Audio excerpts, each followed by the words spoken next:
तुम्ही म्हणालात ना की हिंदूच महापौर होणार, मुख्यमंत्र्यांनी पण ती भूमिका स्पष्ट केलेली आहे. शिवसेनेचे पण जेवढे सगळे महापौर झाले यामध्ये भुजबळांपासून महाडिक आणि पेडणेकरांची पण नावं आहेत, शुभा राऊळ पण आहे ज्या भाजपमध्ये आल्यात, हे सगळे हिंदूच आहेत. मग काय उत्तर दिलं, हिंदू मराठी होणार. मग शिवसेनेचा महापौर पण आजपर्यंत हिंदूच राहिलाय की राज्यात राहणारा मुस्लिम माणूस हा मराठी नाही आहे का?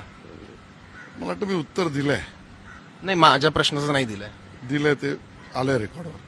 नाही, पण मग तुम्ही आणि त्याचबरोबर तुमचे मुंबईचे जे अध्यक्ष आहेत अमित साटम, ते वारंवार सांगतात की कुठल्या खानाला आम्ही इथला महापौर नाही होऊ देणार, इथला मुंबईचा रंग बदलण्याचे प्रयत्न चाललेले आहेत.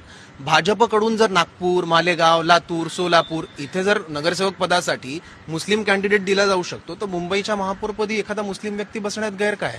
भाजपमध्ये निष्ठावंतांना डावललं जात आहे का? जे उपरे येत आहेत, बडगुजर आले, तिकडे कैलास गोरंट्यार आले, त्यांच्या कुटुंबात तुम्ही तिकीटं देताय, याच्यामुळे निष्ठावंत दुखावले चालले. एकीकडे तुम्ही बडगुजरांना काही महिन्याआधी देशद्रोही म्हणता, त्यांच्यावर गंभीर आरोप करता आणि नंतर त्यांना पायघडा टाकून पक्षात घेता आणि इतकंच नाही तर त्यांना बक्षिशी देता त्यांच्याच घरात उमेदवाऱ्या देऊन.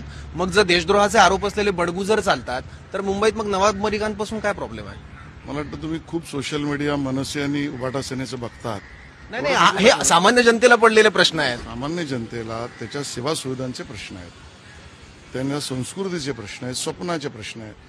फार तुम्ही मनसे आणि उबाटा सेनेचं सोशल मीडिया बघून प्रश्न नका. नाही, त्यांचं सोशल मीडिया नाही बघत, भाजप नेत्यांनीच आरोप केलेले आहेत. बडगुजरांना नितेश राणेंनी देशद्रोही म्हटलेलं होतं. मग भाजपचे आरोप आम्ही फारशा गांभीर्याने घ्यायचे नाहीत का यापुढे? हिंदुत्वाची तुमची आयडिओलॉजी आहे, पण ज्यांच्यावर तुम्ही वारंवार आरोप करता, जे हिंदुत्वाच्या आयडिओलॉजीच्या विरोधात होते, अशा लोकांना पक्षात घेऊन नेमकं कोणतं हिंदुत्व आणि कोणता विकास तुम्हाला साधायचा आहे? हाच तर मूळ मुद्दा आहे की व्यापक हिंदुत्वासाठी मी गुन्हेगार नाही म्हणत, जो येईल त्याला आम्ही बरोबर घेऊ. का नाही घेणार?